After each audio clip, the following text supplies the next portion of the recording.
Once upon a time, in the town of Bafo, there lived a very, very gorgeous and endowed woman. Nobody knew where she came from. Nobody knew her mother. Nobody knew her father. She had no family, no past, no story. But the moment men set eyes on her, they forgot to ask questions. Her name was Kemi, and Kemi was beautiful. Her skin glowed like the morning sun. Her eyes sparkled like the stars. When she walked, it was like the wind carried her, smooth, silent, magical. But it was not just her beauty that made men stop and stare.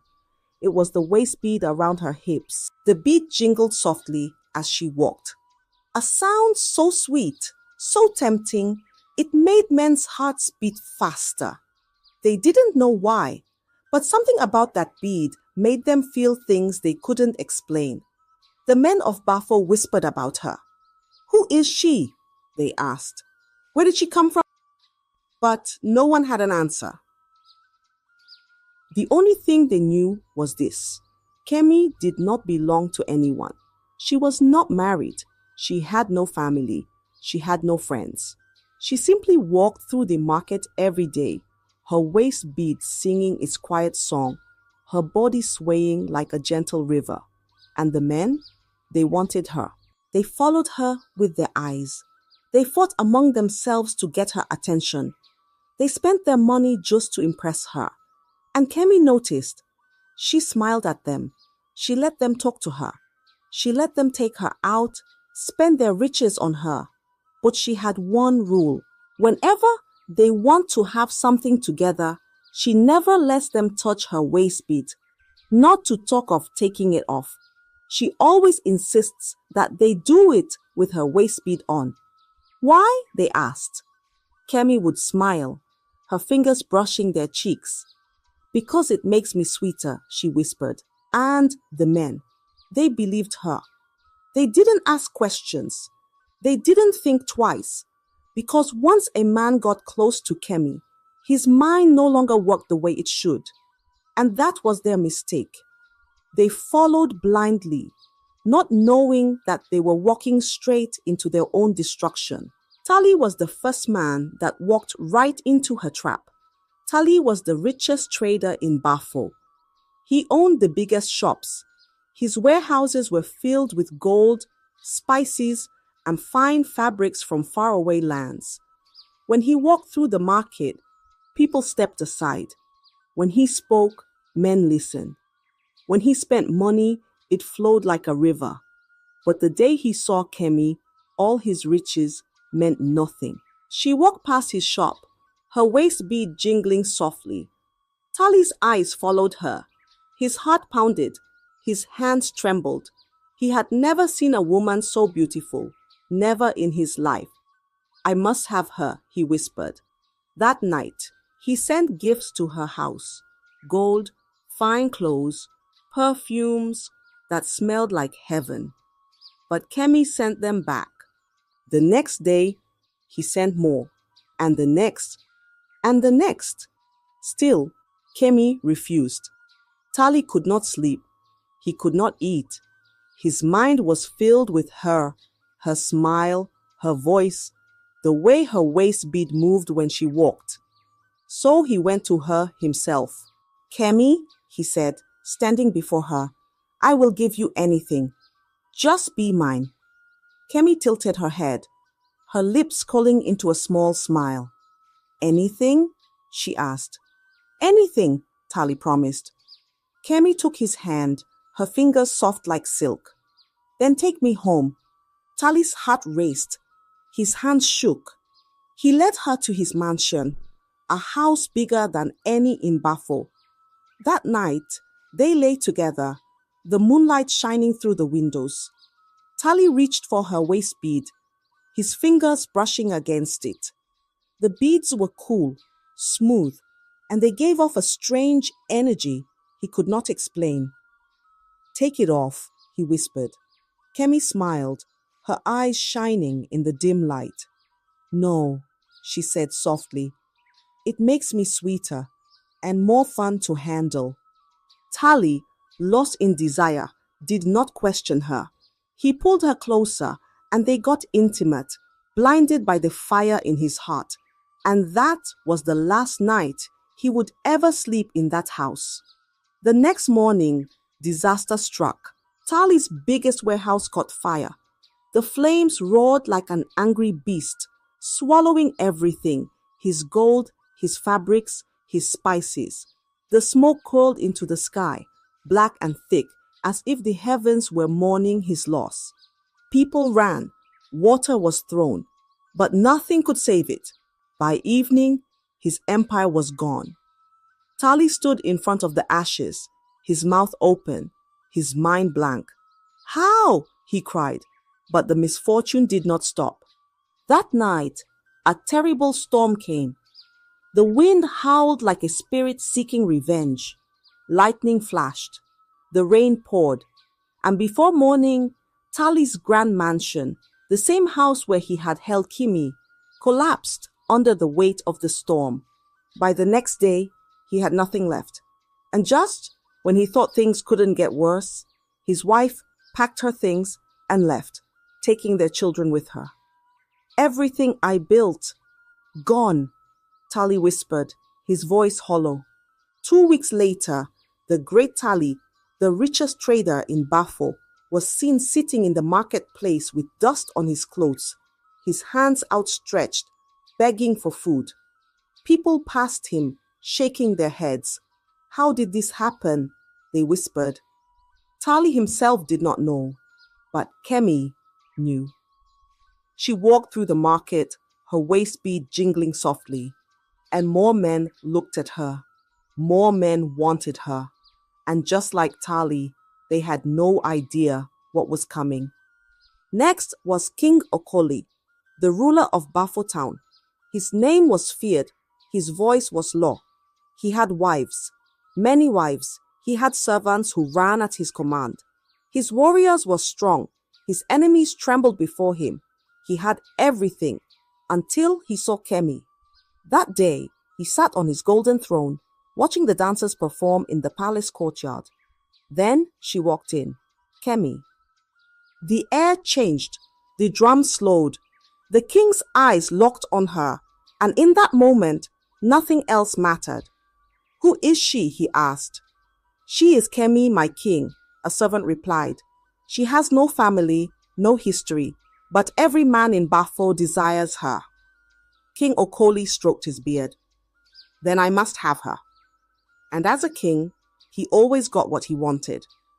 That evening, his messengers went to Kemi. They carried gifts, gold, fine silks, jewels from distant lands. But Kemi did not even look at them. "Tell the king," she said, her voice like honey, "if he wants me, he must come himself." No woman had ever spoken such words to the king. But instead of anger, King Okoli felt something else. He felt hunger. That night, the palace doors opened and the king himself walked into Kemi's small home. The richest, most powerful man in Bafo stood before the woman with no past. "Kemi," he said, "come to my palace." Kemi smiled. "Only if you ask me with your heart, not your power." The king had never begged before, but for Kemi, he did. And so she followed him to the palace. That night, under the golden roof of the king's chambers, Kemi lay beside the king. The fire burned low, casting shadows on the walls. King Okoli reached for her waist, his fingers brushing against the cool beads. "Take it off," he said. Kemi's lips curled into a smile. "No," she whispered. "It makes everything sweeter. The sound, the feel, it makes the moment unforgettable." The king, lost in his own desire, did not argue. He did not question. He only pulled her close, his mind full of nothing but her. Then he slept with her that night, and that was his downfall. 7 days passed. On the 8th day, the palace changed. The king's chiefs, his closest men, turned against him. They gathered in secret, whispering. The king has lost his power, they said. The gods have abandoned him, they murmured. The palace guards, once loyal, now looked at him with strange eyes. His servants moved with less respect. Even his wives avoided him. Then the disasters began. One by one, his best warriors fell sick. His cattle died overnight. His treasures, gold, ivory, rare gems, vanished as if the earth swallowed them. The people of Bafo grew restless. The market women hissed his name under their breath. The elders shook their heads. He is no longer fit to rule, they said. And on the seventh night, the people gathered at the palace gates, torches burning in their hands. King Okoli must go, they shouted. The king, once mighty, now stood alone. His chiefs had betrayed him. His warriors had lost faith. His people had turned against him. And so, with nothing but the clothes on his back, the great King Okoli fled into the forest, his crown left behind in the dust. And Kemi? She walked through the market the next morning, her waist bead jingling softly. She smiled.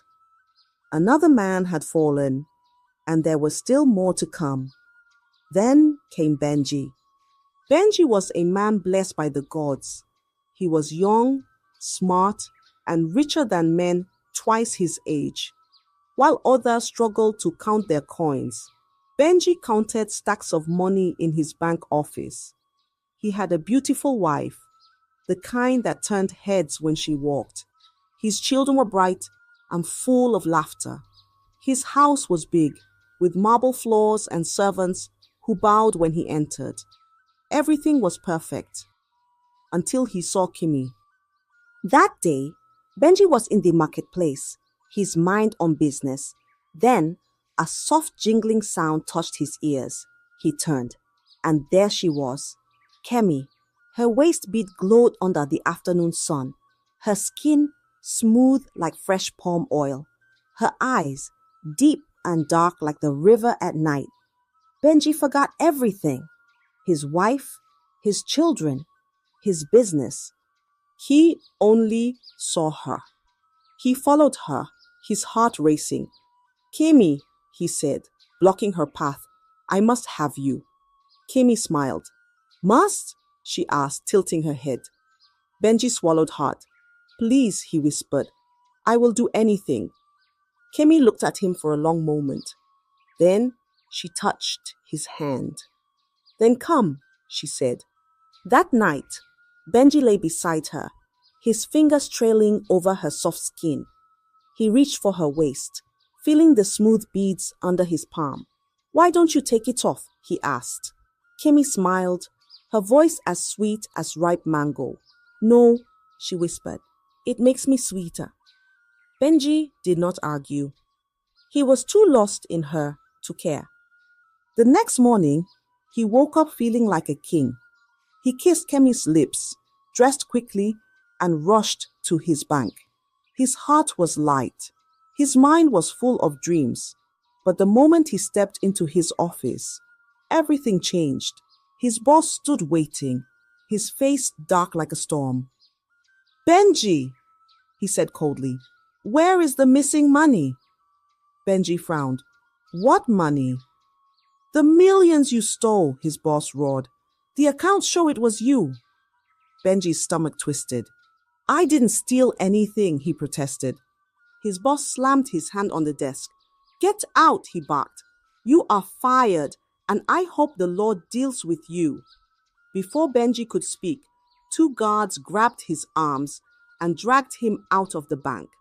People watched, whispering, Benji, the banker, a thief? Benji's head spun. His heart pounded. How? By the time he reached home, his troubles had only begun.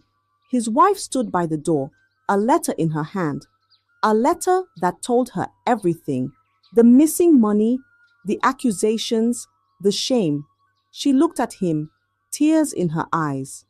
Benji, she whispered, tell me it's not true. Benji reached for her, but she stepped back. I don't know who you are anymore, she said, her voice breaking. I cannot raise my children with a thief. She picked up her bags. She called the children. She left. Just like that. Benji stood in his empty house, his mind blank, his heart shattered.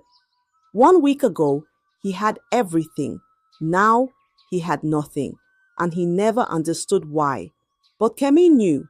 She walked through the marketplace, her waist bead jingling softly, and another man watched her, his eyes hungry. And Kemi smiled. It was his turn next. Bafo was no longer the town it used to be. The men were falling, one by one. Some lost their wealth overnight, their riches vanishing like smoke in the wind. Some lost their families, watching helplessly as their wives packed their things and left without looking back. Some went mad, running through the streets with wild eyes, speaking to the air, laughing at things no one else could see. And at the center of it all was Kemi. Her waist beads still jingled as she walked through the marketplace. Her smile was still sweet, her beauty still untouched. But behind her smile, there was something else. Power. 17 men had been with her. 17 men had fallen. The people of Bafo whispered in fear. It is bad luck, they said. It is the gods, others murmured. But no one knew the truth. The women of Bafo, seeing how men worshipped Kemi, started wearing waist beads too. They walked through the market, their beads clinking softly, hoping to turn heads like she did, hoping to hold the same power over men. But nothing changed. Their beads were just beads. Their beauty was just beauty. Only Kemi's waist bead carried the secret. Only Kemi had the power to take, to drain, to destroy. And still, the men of Bafo did not learn. They saw what happened to others, but they told themselves, it will not happen to me. They watched Tali go from the richest man to a beggar, yet they did not turn away. They saw King Okoli, the mighty king, chased into the forest with nothing but rags on his back, yet they still desired her. They saw Benji lose everything in 1 week, yet they still chased after her, smiling, begging, willing to risk it all. Because when Kemi walked past, when her waist bead jingled, when she looked at a man and smiled, his fate was sealed, and still she was not done, because the next man she would meet would change everything, and the next was Boma. Boma was not like the others. He was a man without shame, without guilt, without fear. He had married 15 wives, and all 15 had left him. Why? Because they caught him with other women, and Boma did not care. If one wife left, another took her place. If one cried, he laughed. If one begged, he turned his back. Women were nothing to him, and when he saw Kemi, he did not chase her like the others. He did not send gifts. He did not waste his money. He watched her. He studied her. He waited. Then, when he was ready, he walked up to her in the market, his voice deep and steady. I want you, he said. Kemi smiled, tilting her head like she always did. Then have me, she said, running her fingers along his arm. Boma smirked. He had won, or so he thought. That night, in his house, Kemi lay beside him, her soft skin glowing under the candlelight. Boma ran his hands over her body. He was a man who had been with many women, but none like her. There was something different, something powerful. Then he felt it. The waist bead, smooth, cold, strange. He frowned. His fingers traced over it again. Take it off, he ordered. Kemi's lips curled into a knowing smile.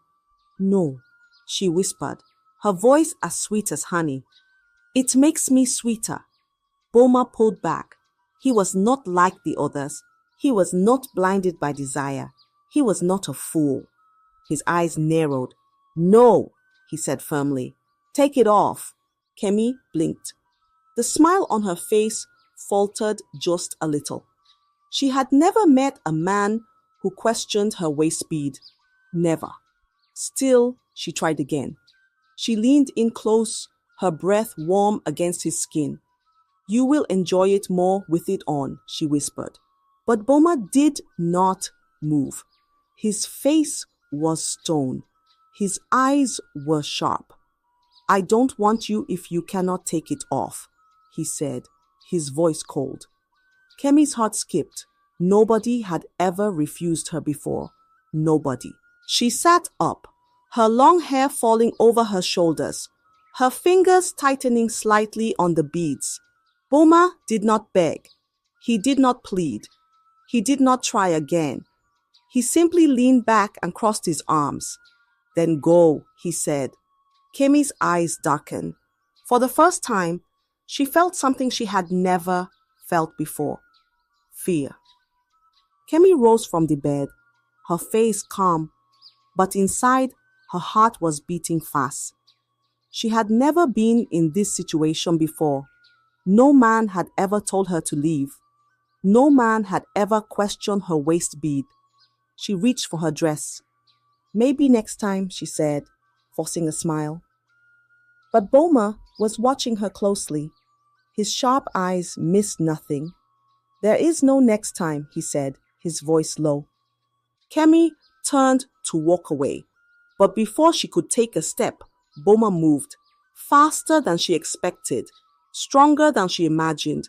His hands grabbed her wrist. His other hand reached for the waist bead. Kemi gasped. "Stop!" she shouted, twisting in his grip. But Boma was a man who did not listen, a man who did not care. With all his strength, he yanked the waist bead. Snap! The beads broke apart. A terrible scream tore through the night. Kemi's body jerked. Her eyes widened in horror. She clutched her stomach, her fingers digging into her skin. Something was happening. Something was wrong. Her breath came out in short, sharp gasps. Her legs shook. Her skin felt like fire, like something inside her was burning, twisting, breaking. Then she ran. Out of the house, out of the streets. She ran naked, her screams waking the whole town. Doors flew open. Men, women, children. Everyone rushed outside, their eyes wide with shock. "Kemi?" someone gasped. They had never seen her like this. Never seen her afraid. Never seen her weak. She ran past them, her hair wild, her body shaking, her hands clawing at her skin. "She's mad!" a woman shouted. "Something has happened," another cried. Boma stood in his doorway, watching. He held the broken beads in his hand, his fingers curled around them. His face was calm, but his mind was turning. He had broken something, something important, and whatever power Kemi had before, it was gone. Kemi ran through the streets, her feet bare, her body shaking. Her screams echoed through the town, waking every soul in Bafo. People rushed after her, their eyes wide with shock. "Kemi," a woman called, "cover yourself." Another woman grabbed a wrapper, trying to wrap it around her nakedness. But Kemi slapped it away. Her body twisted. Her hands pulled at her hair. Her mouth opened wide, but the words that came out were not her own. It was as if something inside her had been waiting to speak. And now, the truth spilled out. "I was nothing," Kemi wailed, her voice raw. "I was a poor girl, a hungry girl. No father, no mother, no food, no home." The crowd gasped. They had never heard her speak of her past before. Kemi fell to her knees, gripping the dirt in her fingers. "I went to my grandmother," she sobbed. "A woman of the spirits. A woman feared by all. A witch." Gasps rippled through the crowd. Some people stepped back. Others clutched their charms and whispered prayers. Kemi's body shook as she continued. I told her I wanted riches. I told her I wanted power. She laughed, a wild, broken laugh. And she gave me this. Her trembling hands pointed to the broken waist bead on the ground. The waist bead, she whispered. It was not ordinary. It carried power. It carried hunger. The people listened, their faces frozen with fear. My grandmother told me, Kemi continued, her voice cracking, that for every man who lay with me, I would take his fortune, his blessings, his strength. Tears streamed down her face. 21 men, she sobbed. I needed 21 men. Then my power would be complete. Then I would be the richest woman in the world. She lifted her head, her eyes filled with madness. But Boma, her voice trembled.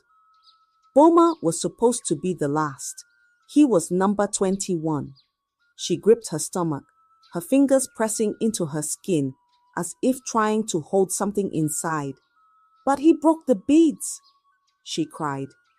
He ruined everything. My power is gone. Gone.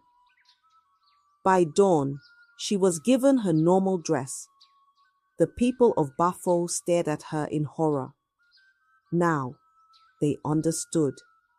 Now, they knew why their men had fallen. Now, they saw the curse that had been among them all this time, and their fear turned to anger. The town square was silent. The people of Bafo stood in a circle around Kemi, their faces dark with anger. Their fathers, their brothers, their husbands. Kemi had destroyed them all.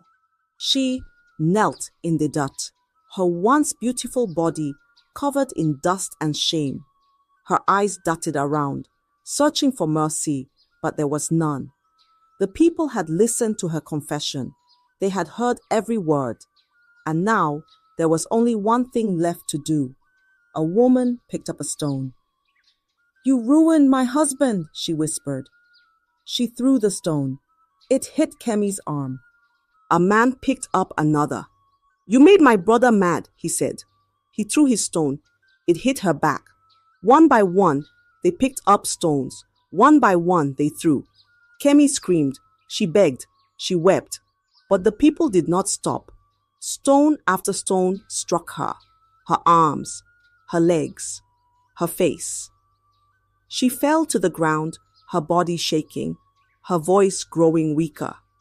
The pain was too much. The weight of her sins was too heavy. Her cries faded. Her body stilled. And Kemi was no more. The town of Bafo stood over her lifeless form. The waist bead, broken, lay beside her, its power gone forever. Justice had been served. But something was still wrong. Because even as Kemi's body grew cold, the people felt no peace. Something was missing. Something had not returned. And deep inside, they knew this was not the end. Kemi was gone. But the town did not celebrate. There was no joy, no relief, no peace. The men she had destroyed did not get their riches back. Tali, the great trader, still sat in the marketplace with dust on his clothes, begging for food. King Okoli, the mighty king, still wandered the forest, his crown lost forever.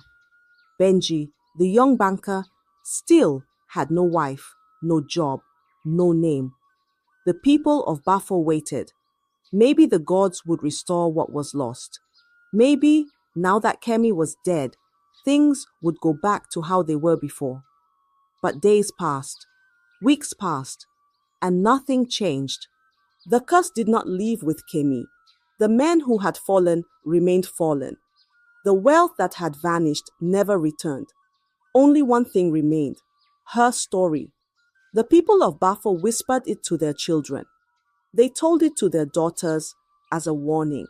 They told it to their sons as a lesson. And on the nights when the wind blew softly through the trees, some swore they could still hear it. The faint, distant sound of waist beads jingling. And the people of Bafo learned one thing that night. Not everything that glitters is gold. I hope you enjoyed the story. If so, please like the video, comment what you learned from the tale, and don't forget to subscribe to the channel for more enchanting tales just like this one. Thank you.